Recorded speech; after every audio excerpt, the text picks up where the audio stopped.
Hello students, आपको दोबारा देखकर मुझे बहुत खुशी हो रही है। मैं हूं आपका दोस्त और शिक्षक प्रदीप। क्या आप जानते हैं आज का पाठ खास क्यों है? क्योंकि हम अब तक सीखी हुई चीजों को दोहराएंगे। हम उन जरूरी हिस्सों को देखेंगे जो हमने पाठ 1 से पाठ 10 तक पढ़ी हैं। चिंता मत कीजिए, आज हम कुछ नया नहीं सीखेंगे। हम सिर्फ वही दोहराएंगे जो हमने पहले ही पढ़ा है। इससे आपकी याददाश्त मजबूत होगी और आपकी समझ बढ़ेगी। तो चलिए यात्रा शुरू करते हैं। हमारी यात्रा पाठ 1 से शुरू हुई, जो था इंट्रोडक्शन टू एआई। आइए हम मिलकर इसे दोहराते हैं। हमने सीखा कि एआई का मतलब आर्टिफिशियल इंटेलिजेंस होता है। ऐसा नाम जो हम मशीनों को देते हैं जब वो सोच सकती हैं, सीख सकती हैं या इंसानों की तरह फैसले ले सकती हैं। हमने ये जाना कि एआई कोई फ्यूचर मतलब भविष्य की चीज नहीं है। एआई पहले से ही हमारे आसपास है और हमारे रोजमर्रा के जीवन का हिस्सा है। यह हमारे मोबाइल फोन में है, जो वॉइस असिस्टेंट के द्वारा हमारी मदद करता है। यह अस्पतालों में है और डॉक्टरों को एक्सरे रिपोर्ट पढ़ने में मदद करता है। यह स्मार्ट कार में है और उन्हें ड्राइव करने में मदद करता है। और यहाँ तक कि यह YouTube जैसे एप्स में भी है, जहां हमें वो वीडियो सजेस्ट करता है जो शायद हमें पसंद आए, या हमारे चेहरे को स्कैन करके फोन अनलॉक करता है। हम इंसान कई चीजों में अच्छे होते हैं। हम सोच सकते हैं, समस्याएं हल कर सकते हैं और चीजें याद रख सकते हैं।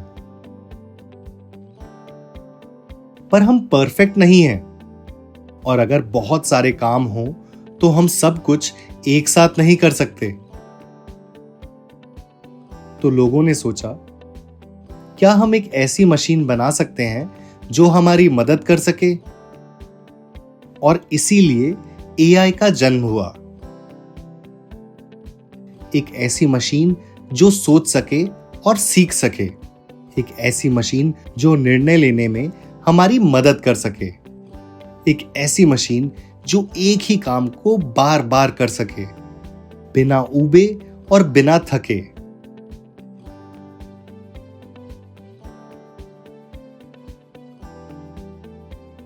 लेकिन क्या आपने कभी सोचा है कि एआई नई चीजें कैसे सीखता है? एआई सीखने के लिए डेटा या इंफॉर्मेशन को यूज करता है, बिल्कुल वैसे ही जैसे कि हम किताबें पढ़कर या पिक्चर देखकर सीखते हैं। एआई डेटा से सीखता है। एआई हजारों चित्रों, आवाजों और शब्दों को बार बार देखता है और सुनता है।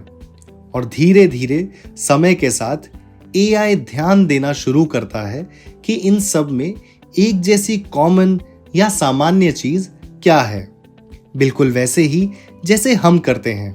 एआई समझना शुरू करता है कि वो क्या देख रहा है या क्या सुन रहा है। पहले यह डेटा का उपयोग करता है, जैसे चित्र या आवाजें, और फिर इंस्ट्रक्शंस को फॉलो करता है, यानी एल्गोरिदम। यह जांचता है कि उसने कितना अच्छा किया, क्या वो सही था या गलत, और अगली बार एआई और भी बेहतर करने की कोशिश करता है। हर बार इंप्रूव करता है। लेकिन याद रहे, एआई बस एक ही बार में स्मार्ट नहीं बन जाता।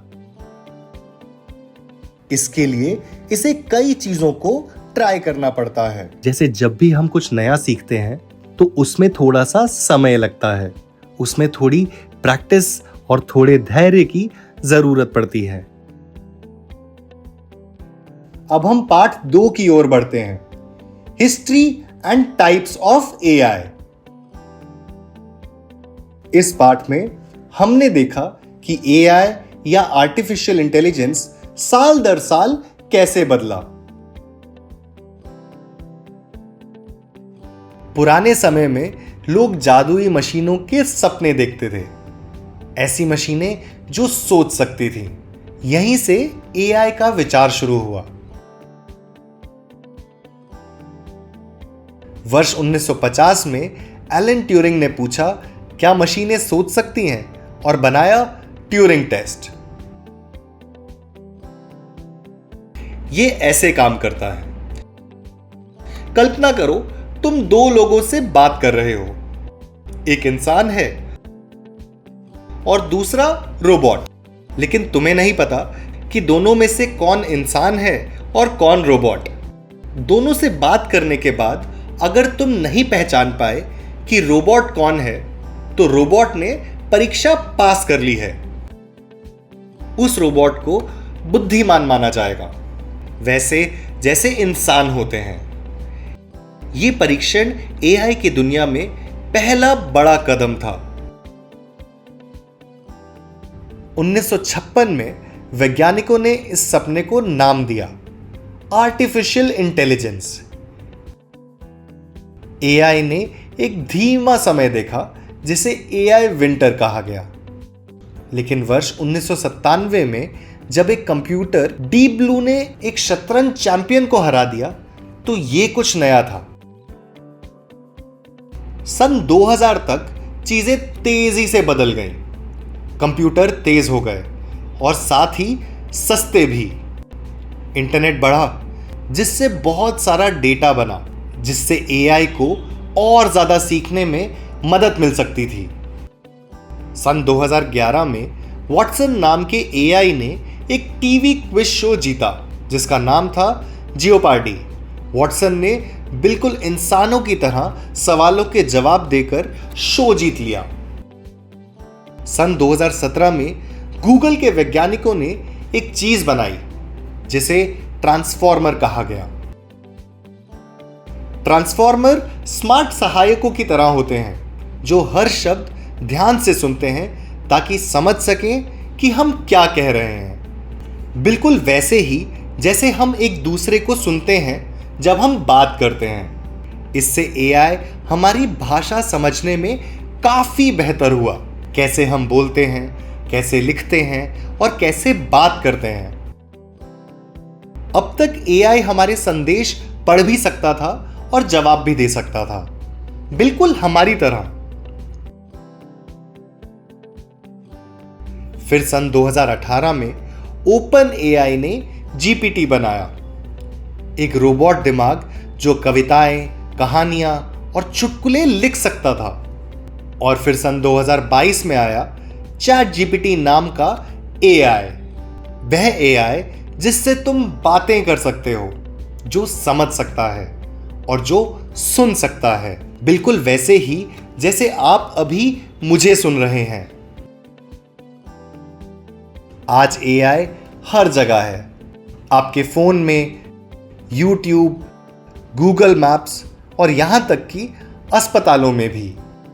अगला है पार्ट 3, एआई अराउंड अस।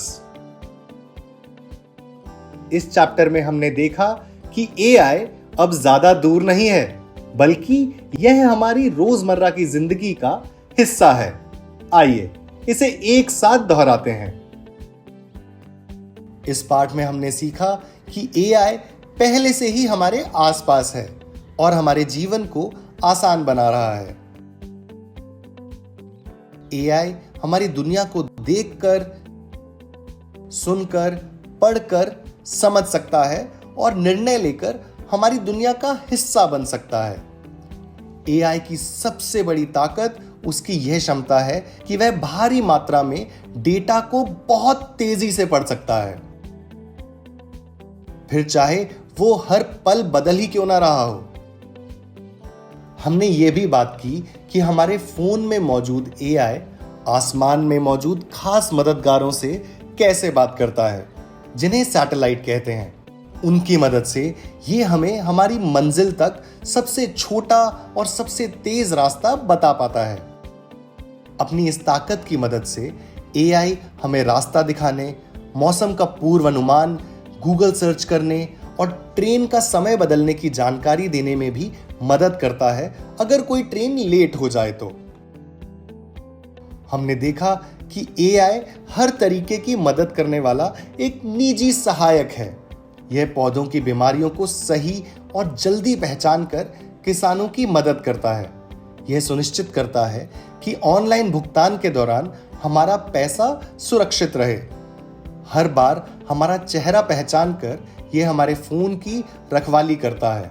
यह हमारी तस्वीरों को भी बेहतर बनाता है। यह हमें लिखते समय मदद करता है, हमारी गलतियां अपने आप ठीक करके, और यह अंदाजा लगाकर कि हम अगला कौन सा शब्द लिखना चाहेंगे। YouTube पर AI हमें ऐसे वीडियो सुझाता है जो हमें पसंद आ सकते हैं, और ऑनलाइन खरीदारी में जैसे Amazon और Flipkart पर यह हमें वह चीजें दिखाता है जो हम खरीद सकते हैं। एक मजेदार दोस्त की तरह AI हमारे साथ खेल भी खेल सकता है। AI सामाजिक मददगार भी है। ये मेडिकल रिसर्च में मदद करता है। AI की मौसम की भविष्यवाणियां किसानों को फसल बोने का सही समय चुनने में मदद करती हैं। भारत में AI सिस्टम पहले से ही साइक्लोन यानी चक्रवात और बाढ़ की चेतावनी दे देते हैं। हमने यह भी देखा कि कैसे बेंगलुरु शहर में कई सड़कों पर स्मार्ट ट्रैफिक लाइट सिस्टम लगाए हैं ताकि ट्रैफिक को बेहतर ढंग से व्यवस्थित किया जा सके। हमने यह भी सीखा कि AI एक कलाकार भी है।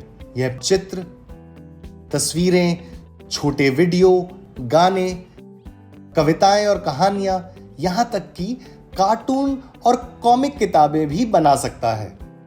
अब बारी है पार्ट 4 की। क्या आपको याद है कि पार्ट 4 क्या था? कोई बात नहीं, मैं आपको बताता हूं। पार्ट 4 था एथिक्स इन AI। इस पार्ट में हमने AI में एथिक्स की जरूरत पर चर्चा की। एथिक्स क्या है? एथिक्स का मतलब है यह जानना कि क्या सही है और क्या गलत है, और इनमें से सही को चुनना, तब भी जब कोई देख ना रहा हो। AI में एथिक्स के 2 पहलू होते हैं। AI को बनाने में एथिक्स, इसका मतलब है कंपनियां, वैज्ञानिक और सरकारें जब भी AI बनाएं, सिर्फ अच्छे और न्यायपूर्ण तरीके ही अपनाएं।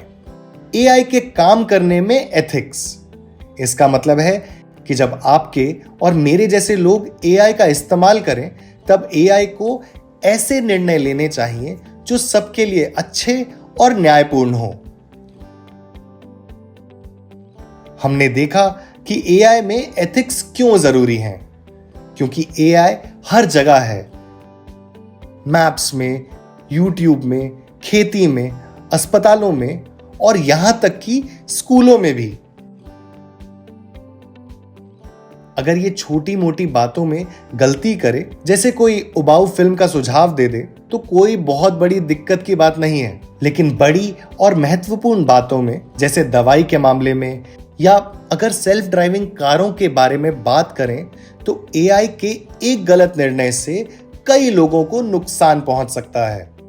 मान लीजिए AI को एक स्टेट स्कॉलरशिप के लिए स्टूडेंट्स के चयन में मदद के लिए बनाया गया, और जिस डेटा पर इस AI को ट्रेन किया गया वह सिर्फ उन्हीं स्टूडेंट्स का था जिन्होंने पहले स्कॉलरशिप जीती थी। तो AI ने यह देखा कि ज्यादातर स्टूडेंट्स जिन्होंने पहले स्कॉलरशिप जीती थी वे नागपुर नाम के एक शहर से थे। अब AI ने इस पैटर्न को ध्यान में रखा। अंत में जब AI हजारों स्टूडेंट्स में से चयन करता है, तो यह अन्य शहरों के स्टूडेंट्स को अपनी लिस्ट से हटा देता है और सिर्फ नागपुर के स्टूडेंट्स को चुनता है, भले ही अन्य शहरों के स्टूडेंट्स के अंक बेहतर हों। इसीलिए यह जरूरी है कि AI को सही मूल्य सिखाए जाएं और सही डेटा दिया जाए, ताकि यह सभी के लिए मददगार, निष्पक्ष और सुरक्षित बना रहे। हमने AI के साथ नैतिक चिंताओं के बारे में भी सीखा, जैसे फेयरनेस और बायस। फेयरनेस और बायस, AI को सबके साथ बराबरी से पेश आना चाहिए और किसी एक समूह का पक्ष नहीं लेना चाहिए। गोपनीयता और डेटा की सुरक्षा। हमारी निजी जानकारी एक डायरी जैसी होती है, ये हमेशा सुरक्षित रहनी चाहिए। जवाबदेही। अगर एआई कोई गलती करता है तो इसे ठीक करने के लिए कोई ना कोई जिम्मेदार होना ही चाहिए। रोजगार। एआई को इंसानों की नौकरियों में मदद करनी चाहिए, ना कि उनकी जगह ले लेनी चाहिए।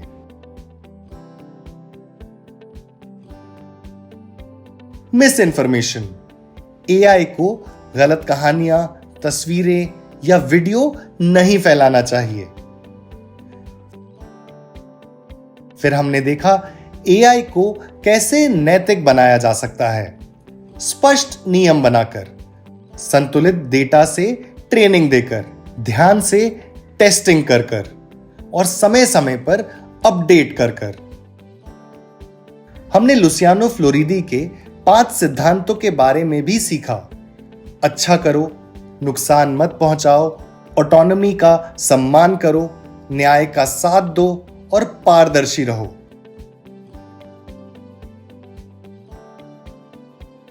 आखिर में हमने चर्चा की कि आप स्टूडेंट्स की तरह क्या कर सकते हैं। पूछने से पहले सोचें, विश्वास करें लेकिन जांच के बाद, अपनी निजी जानकारी की रक्षा करें, बायस को पहचानें, गोपनीयता का सम्मान करें, एआई के सुरक्षित तरीकों को साझा करें। अब हम पार्ट 5 की ओर बढ़ते हैं। पार्ट 5 था मशीन लर्निंग एंड एआई। यहां हमने सीखा कि मशीन लर्निंग क्या है। आइए इसे एक साथ दोहराते हैं। इस पार्ट में हमने सीखा कि एआई एक बुद्धिमान मशीनों का बड़ा सा घर है और इस घर के अंदर मशीन लर्निंग एक खास कमरा है अन्य कमरों के साथ। हमने यह भी देखा कि मशीन लर्निंग क्या है। मशीनें सिर्फ तय नियमों का पालन नहीं करती, बल्कि हमारे दिए गए डेटा से वे खुद भी सीखती हैं। बिल्कुल वैसे ही जैसे आप गणित या फुटबॉल का तब तक अभ्यास करते हैं जब तक कि आप बेहतर ना हो जाएं। फिर हमने एल्गोरिदम के बारे में सीखा। एल्गोरिदम निर्देशों का स्टेप बाय स्टेप समूह है। एल्गोरिदम एक रेसिपी जैसा है। एल्गोरिदम का एक उदाहरण है के नियरेस्ट नेबर्स एल्गोरिदम या KNN, जहां मशीन नजदीकी पड़ोसियों को जांचकर फैसला लेती हैं। फिर हमने मशीन लर्निंग के चरण देखे जो एआई को और बुद्धिमान बनने में मदद करते हैं। डेटा अध्ययन यानी तस्वीरें, संख्या और शब्दों का अध्ययन, पैटर्न ढूंढना, डेटा के अंदर छुपे नियम। ट्रेनिंग यानी प्रशिक्षण, उदाहरणों के साथ अभ्यास। टेस्टिंग यानी परीक्षण, यह जांचना कि जो हमने मशीन को ट्रेनिंग दी थी उससे वो सीख चुका है। हमने मशीन लर्निंग के प्रकार भी सीखे। सुपरवाइज लर्निंग, जहां मशीन को डेटा और उसके लेबल दिए जाते हैं। अनसुपरवाइज लर्निंग, जहां मशीन को सिर्फ डेटा दिया जाता है और वह खुद पैटर्न खोजती है। रीइंफोर्समेंट लर्निंग, जहां मशीन कोशिश करके, फीडबैक लेकर और सुधार करके सीखती है। फिर हमने असली जीवन में मशीन लर्निंग के कुछ उदाहरण भी देखे। मशीन लर्निंग हर जगह है। ऑटो करेक्ट में, क्रिकेट की भविष्यवाणी में, शॉपिंग या वीडियो के सुझावों में, मौसम का पूर्वानुमान और यहां तक कि स्वचालित कारों में भी। हमने एआई के प्रकार दोहराए। नैरो एआई जो सिर्फ एक काम करता है। आज हमारे आसपास का एआई नैरो एआई है। जनरल एआई जो अभी बन रहा है। एक दिन यह कई काम करेगा, बिल्कुल इंसानों की तरह। सुपर एआई जो इंसानों से भी ज्यादा बुद्धिमान होगा। यह भविष्य का एक विचार है, यह अभी तक वास्तविक नहीं है। अगला पार्ट था पार्ट 6, डीप लर्निंग, जहां हमने मशीन लर्निंग की दुनिया को और भी गहराई से जाना। आइए इसे एक साथ दोहराते हैं। हमने सीखा कि डीप लर्निंग मशीन लर्निंग का ही हिस्सा है। एआई एक बड़ा घर है। इसके अंदर एक कमरा है जिसे मशीन लर्निंग कहते हैं और उस कमरे के अंदर डीप लर्निंग है। हमने यह भी देखा कि डीप लर्निंग हमारे ही दिमाग से प्रेरित है। हमारे दिमाग में अरबों छोटे छोटे सेल होते हैं जिन्हें न्यूरॉन कहते हैं। जब यह न्यूरॉन एक साथ काम करते हैं तो वह एक न्यूरल नेटवर्क बनाते हैं। यह नेटवर्क हमें देखने, सुनने और सोचने में मदद करता है। वैज्ञानिकों ने इसी विचार से प्रेरणा ली और आर्टिफिशियल न्यूरल नेटवर्क बनाया, जहां न्यूरॉन्स आपस में जुड़े होते हैं ताकि मशीन कई काम एक साथ कर सके। फिर हमने यह भी देखा कि डीप लर्निंग कैसे काम करती है। डीप लर्निंग में आर्टिफिशियल न्यूरल नेटवर्क डेटा को लेयर्स के माध्यम से भेजते हैं। उदाहरण के लिए, अगर मशीन को एक बिल्ली की तस्वीर दी जाए तो प्रत्येक लेयर एक छोटा कार्य करती है। एक लेयर रेखाओं को देखती है, दूसरी लेयर आकृतियों को देखती है और तीसरी आंखें या कान जैसे हिस्सों को पहचानती है। आखिरी लेयर इन सबको मिलाकर कहती है यह एक बिल्ली है। इसीलिए इसे डीप लर्निंग कहते हैं, क्योंकि इसमें कई डीप लेयर्स होती हैं। हमने लेयर्स के नाम और उनके काम करने के तरीके के बारे में भी सीखा। इनपुट लेयर है जहां डेटा, कमांड या प्रश्न जाता है। हिडन लेयर्स एक व्यस्त फैक्ट्री की तरह होती हैं और आउटपुट लेयर जहां से उत्तर आता है।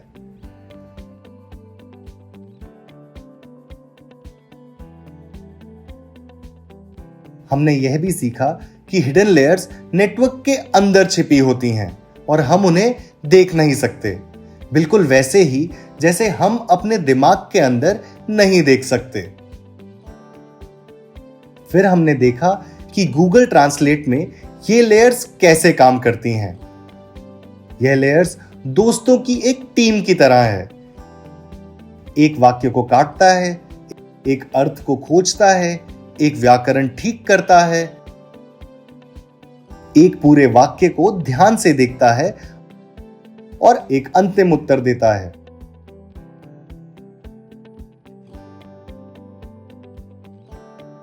डीप लर्निंग में मशीन सिर्फ एक शब्द नहीं देखती, यह पूरा वाक्य, व्याकरण, काल, अर्थ सब देखती है।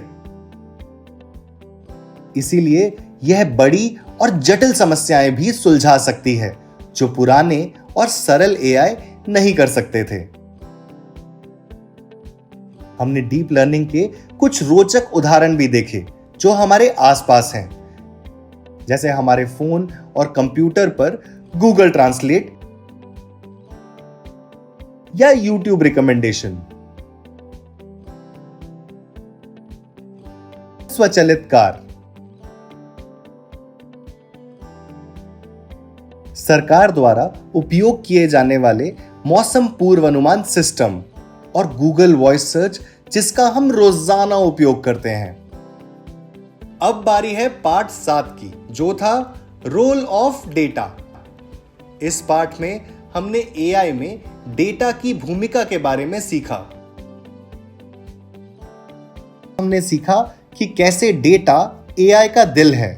डेटा के साथ एआई सीख सकता है, निर्णय ले सकता है और बेहतर हो सकता है। डेटा का महत्व। डेटा एआई के लिए ईंधन या भोजन के समान है। बिना इसके एआई खाली है और इसके साथ एआई स्मार्ट बन जाता है।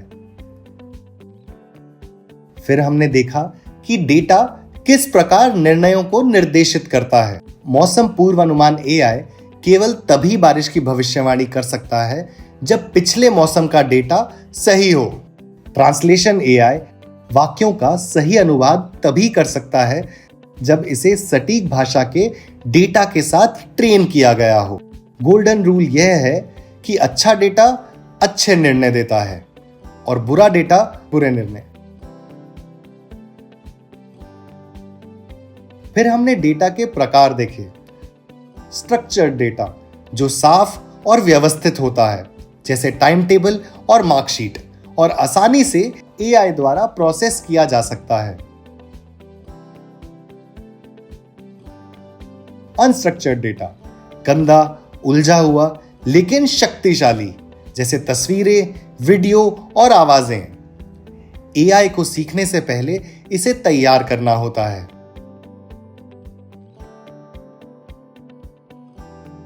फिर हमने मानव निर्मित डेटा के बारे में बात की।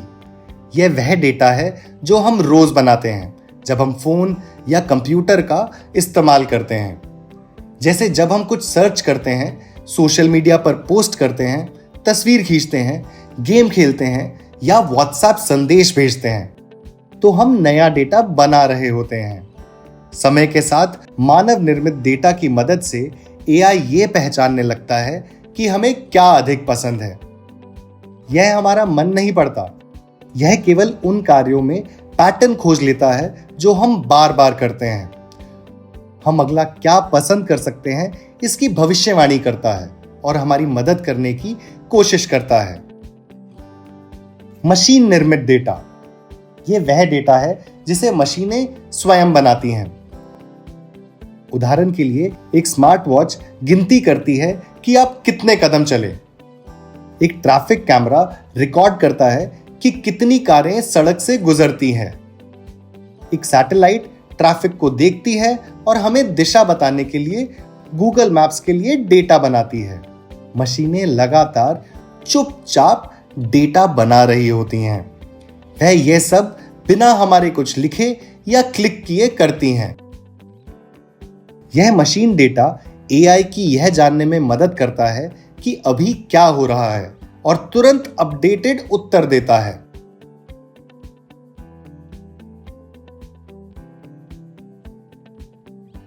हमने गार्बेज इन और गार्बेज आउट या गीगो के बारे में भी सीखा।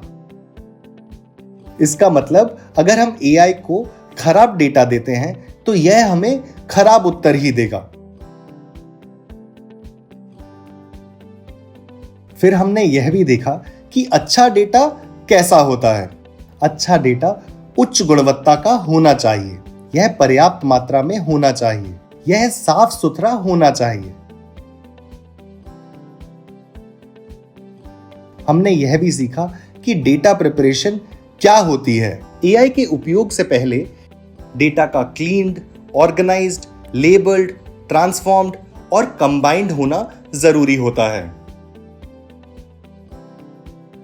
भविष्य में डेटा एआई में सीखने को व्यक्तिगत बनाने में मदद करेगा, किसानों का मार्गदर्शन करेगा, डॉक्टरों की मदद करेगा और हमारे शहरों और गांवों को बेहतर बनाएगा। लेकिन स्टूडेंट्स, ध्यान रखें, एआई स्वयं यह नहीं जानता कि सही क्या है और क्या गलत। मनुष्यों को डेटा का समझदार और सही उपयोग करके इसका मार्गदर्शन करना चाहिए। अब चलते हैं पाठ 8 की ओर, क्रिएटिविटी विद एआई। इस पाठ में हमने सीखा कि एआई सिर्फ समस्या हल करने के बारे में नहीं है, बल्कि नए विचार, संगीत, वीडियो और यहां तक कि कहानियां बनाने के बारे में भी है। इसके बाद हमने चैट जीपीटी को जाना। यह एक एआई टूल है जो हमारे सवाल पढ़ता है और दोस्त की तरह जवाब देता है। आप इसे फोन या कंप्यूटर दोनों पर इस्तेमाल कर सकते हैं। हमने देखा कि चैट जीपीटी का होम पेज कैसा दिखता है और उसका उपयोग कैसे किया जाता है। हमने सीखा कि प्रॉम्प्ट क्या होता है। प्रॉम्प्ट वही शब्द होते हैं जो हम चैट जीपीटी में लिखते हैं। हमारा सवाल या निर्देश ही प्रॉम्प्ट कहलाता है। एक अच्छा प्रॉम्प्ट स्पष्ट, विशिष्ट और सरल होता है। हमने यह भी सीखा कि चैट जीपीटी कौन कौन से काम कर सकता है। चैट जीपीटी अवधारणाओं को सरल शब्दों में समझा सकता है। कहानियां, निबंध, नाटक और पत्र लिख सकता है। कविताएं, चुटकुले और पहेलियां भी बना सकता है। भाषाओं के बीच अनुवाद कर सकता है। लंबे पाठ को छोटे नोट्स में बदल सकता है। यह स्कूल प्रोजेक्ट के लिए नए आइडिया भी दे सकता है। आपसे बातचीत करके किसी नई भाषा के अभ्यास में मदद कर सकता है। अलग अलग कामों के लिए सूची भी बना सकता है। यह व्याकरण और वर्तनी की गलतियां सुधार सकता है। इतना ही नहीं, यह लगभग हर विषय से जुड़े सवालों के जवाब दे सकता है। हमने यह भी सीखा कि चैट जीपीटी क्या नहीं कर सकता। यह भावनाएं महसूस नहीं कर सकता। यह आपके शिक्षक की जगह नहीं ले सकता। यह हर बार सही जवाब की गारंटी नहीं दे सकता। आखिर में हमने भविष्य की ओर भी देखा। एआई अभी भी हमें बहुत सी चीजें बनाने में मदद कर सकता है और आने वाले समय में यह और भी बेहतर हो जाएगा। लेकिन याद रखिए, क्रिएटिविटी की चिंगारी हमेशा इंसानों से ही शुरू होगी। अब बारी है पार्ट 9 की, एआई, स्टेम एंड रोबोटिक्स। इस पार्ट में हमने देखा कि एआई स्टेम और रोबोटिक्स के साथ कैसे काम करता है।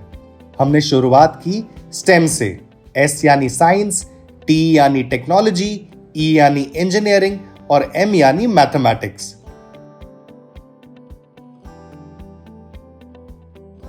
हमने देखा कि स्टेम सिर्फ स्कूल के विषय नहीं है, बल्कि यह वह टूल है जिनका हम हर दिन ट्रैक्टरों में, पुलों पर, दवाइयों में और यहां तक कि पैसे गिनने के लिए भी उपयोग करते हैं।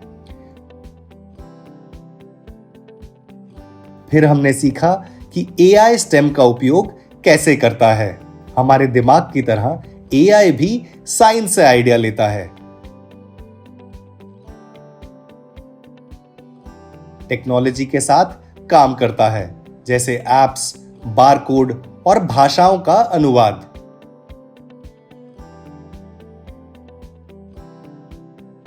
यह इंजीनियरिंग पर भी निर्भर करता है, जैसे बेंगलुरु के स्मार्ट ट्रैफिक लाइट सिस्टम और स्वचालित कार।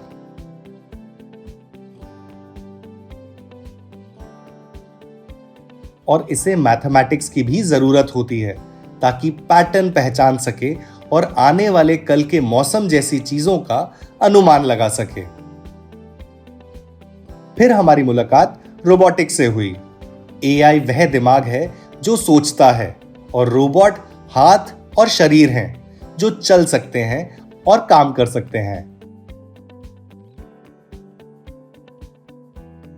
हमने अपने आसपास ऐसे रोबोट भी देखे जो एआई या आर्टिफिशियल इंटेलिजेंस के बिना काम करते हैं, जैसे अपने आप खुलने वाले दरवाजे या एटीएम मशीन। फिर हमने उन रोबोट को देखा जिनमें एआई होता है। एआई के साथ रोबोट सोच सकता है, यह आसपास देख सकता है, स्थिति को समझ सकता है और निर्णय ले सकता है।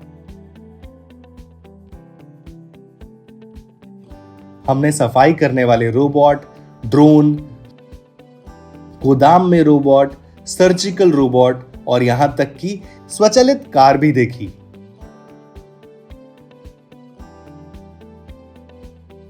स्टूडेंट्स, आखिरकार हम पार्ट 10 पर आ गए हैं और पार्ट 10 था करियर्स इन एआई।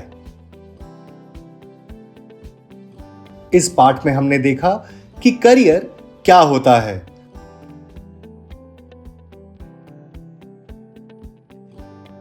और एआई से जुड़े रोजगार कौन कौन से हैं।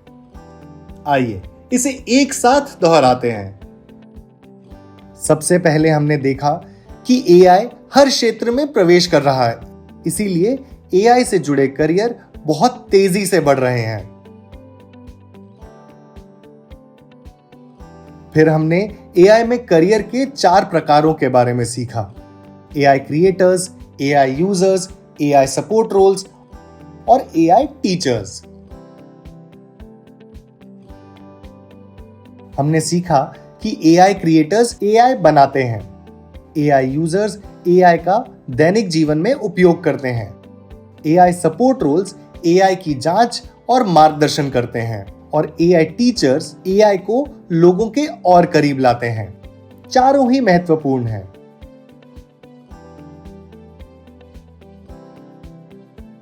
हमने एआई में रोजगार के उदाहरण भी देखे, जैसे AI engineer, data scientist, robotics engineer और यहां तक कि एआई एथिक्स ऑफिसर।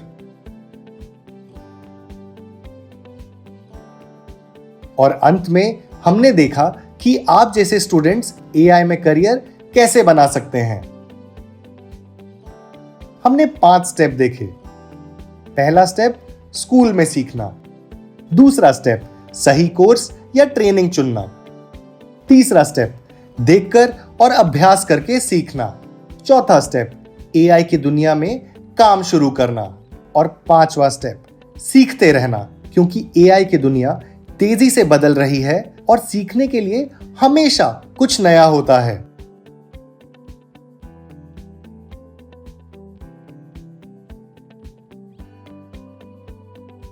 तो स्टूडेंट्स, हमने जो कुछ भी सीखा था उसे अब दोहरा लिया है। एआई क्या है से लेकर कैसे शुरू हुआ, एआई कैसे सीखता है, एआई क्रिएटिव कैसे होता है, एआई, स्टेम और रोबोटिक्स और अंत में एआई और रोजगार। हमने सब साथ मिलकर सीखा। मुझे आप सभी पर बहुत गर्व है। अगले वीडियो में हम कुछ मजेदार करने वाले हैं, जिसको कहते हैं एआई चैलेंज। जब हम अगली बार मिलेंगे तो मैं आपको सारा विवरण दूंगा। तो स्टूडेंट्स, आज हमने जो कुछ भी पढ़ा है उसे दोहराना ना भूलें। मैं आपसे बहुत जल्द मिलूंगा। तब तक जिज्ञासु बने रहें, सवाल पूछते रहें और मैं मिलूंगा आपसे अगले वीडियो में। अलविदा।